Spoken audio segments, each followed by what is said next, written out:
So we have political analyst Jim Moore here with us today. Jim, your predictions are so good. You've predicted, what, 95% of election results correctly? 95% plus, yeah. Okay, I have a question to ask you. What is your prediction for the presidential race? Last week, it was Trump. But I would only bet you a nickel, because that's all I'm willing to lose. This week, it's Harris. What changed in a week's time? Two things. First of all, we're seeing some movement that we didn't expect to see. A poll in Iowa, for instance, that showed that Harris may win Iowa. Even if she doesn't, it means that people that we thought were strong Republicans are moving.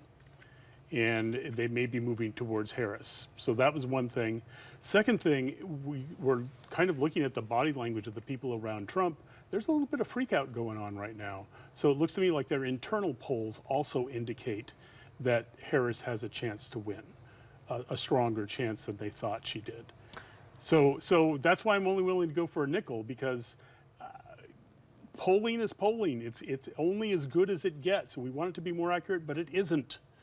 And so I'm kind of reading tea leaves of, body language and that kind of thing. But my sense tells me that it's Harris. Well, I want to get to more on that, but I want to ask you down the ballot. What are your predictions, Senate, House? I think the Senate is going to flip from Democratic control to Republican control. Not very much. There were 5 or 6 seats that the Republicans could have picked up. They may pick up 2 or 3. And that would be 3 would be pushing it. And then in the House, I think it's going to flip the other way. So I think the Democrats are going to get control of the House. Remember, there's just 4 seats different there. 2 of them are right around us here in Portland as we're talking.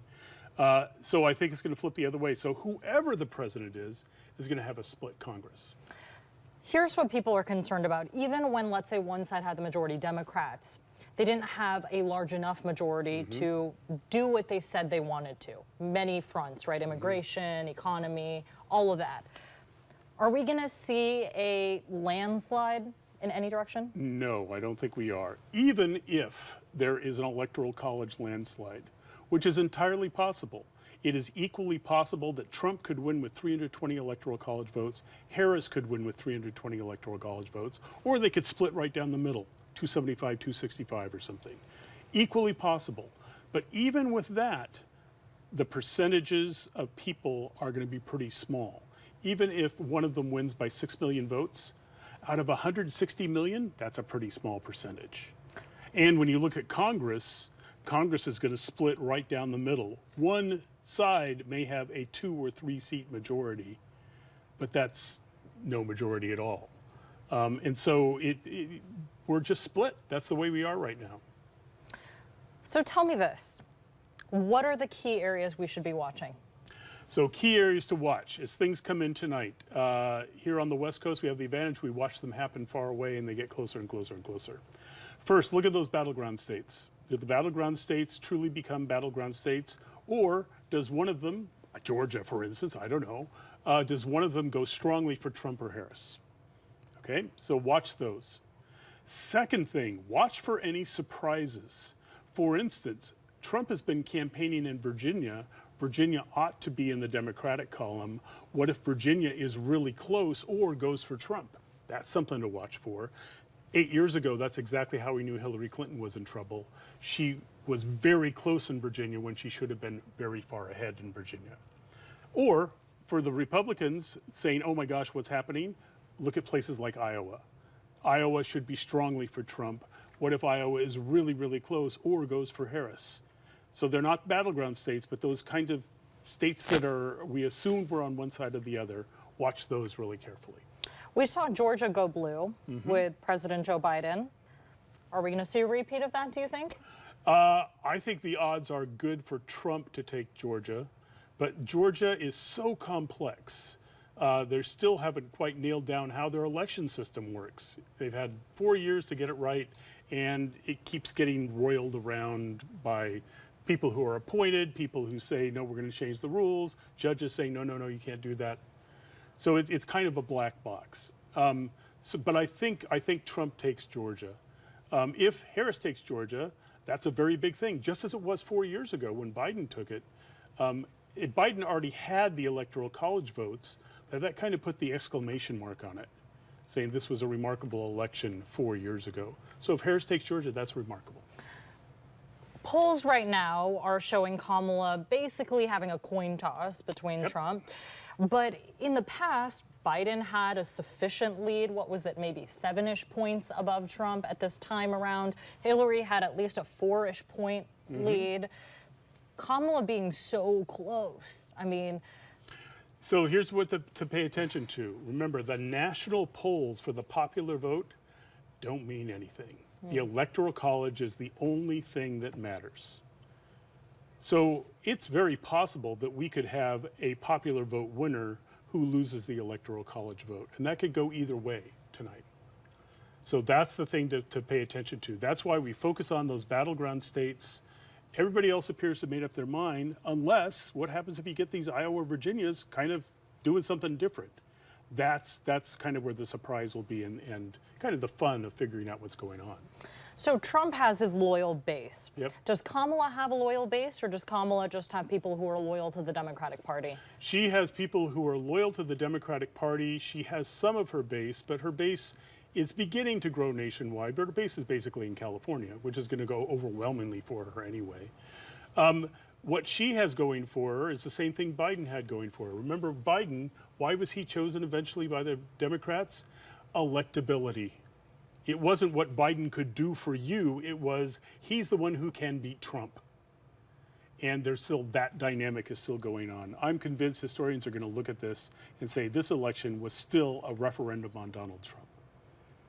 Do you think he's should get another term, or do you think he should not get another term, thus you vote for Harris? See, that message worked in 2020. It didn't work in 2016. What's different now? Well, we know what a Trump presidency is like. So that's a big difference. In 2016, we didn't know what a Trump presidency was like. The other thing that's going on right now is that Trump he's stuck with a message that is only to his base. From my point of view, I don't think that's enough to win the election. It's just he's not expanding it. Whereas you see Harris saying, I want to talk to, the Cheneys from Wyoming. They're endorsing me. I want to talk to people in the Democratic Party. And so she's got AOC, for instance, campaigning hard for her. The only real split that she has that's problematic in the Democrats right now is over Gaza and Israel. And we just don't know how big that is. I don't see evidence that it's very big. The problem is one of the states where it could be a big issue is Michigan, which is a battleground state. So there, all of a sudden, that leverage becomes important. And so people have to judge those kinds of things as they're casting their vote. Do you cast a strategic vote? Do you cast a vote to send a message? What is that message?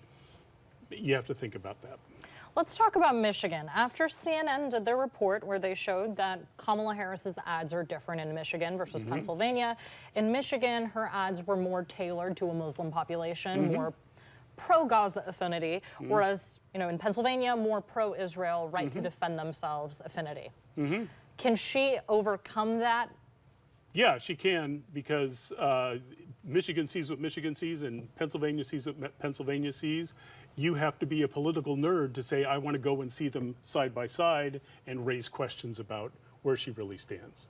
Having seen the ads and teaching about the Middle East for decades, I think they're well within the range of U.S. foreign policy options. There's nothing weird going on here. So the ad she had in Pennsylvania was, she simply said that she supports Israel's right to defend themselves. Whereas in Michigan, she said that the violence has gone too far. I don't understand what is difficult to reconcile. I think those two things can be true, right? But people... Absolutely true. That's what Biden has been all about during this whole thing, is basically saying, Israel, you do have a right to defend yourself. We support that right to defend yourself, but you are going too far in doing that.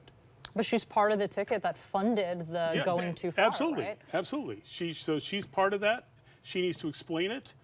Trump would get in, and Trump would say to Netanyahu, as we know he has, wipe out Gaza.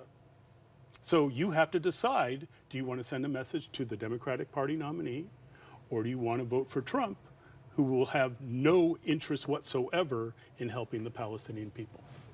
And he's very clear about that, absolutely clear. There's no mystery about it. Jim, a lot of people feel like for a while now they've been picking between the lesser of the two evils. Yes. Since when has this become a thing? It's become a thing for a long, long time. Really, kind of the modern version of it began in the late 1960s, Vietnam War kinds of things. So do I support a Republican Party with Richard Nixon, who people just didn't like that much, or a Democratic Party with a political party hack, Hubert Humphrey, as the ticket? And then it just kept going, and it turned into lesser of two evils as our default when we look at these things. And it's really interesting because before it wasn't the lesser of two evils. It was, wow, this person supports 70% of what I believe in. That's pretty good. I'm going to vote for him. Now it's, you're not 100% what I want, so you're not very good. And so it's just fascinating to watch us as an electorate become more picky. And when there's only two candidates, you can't have a one-to-one relationship between the candidates and the voters in terms of belief systems. We're all different people.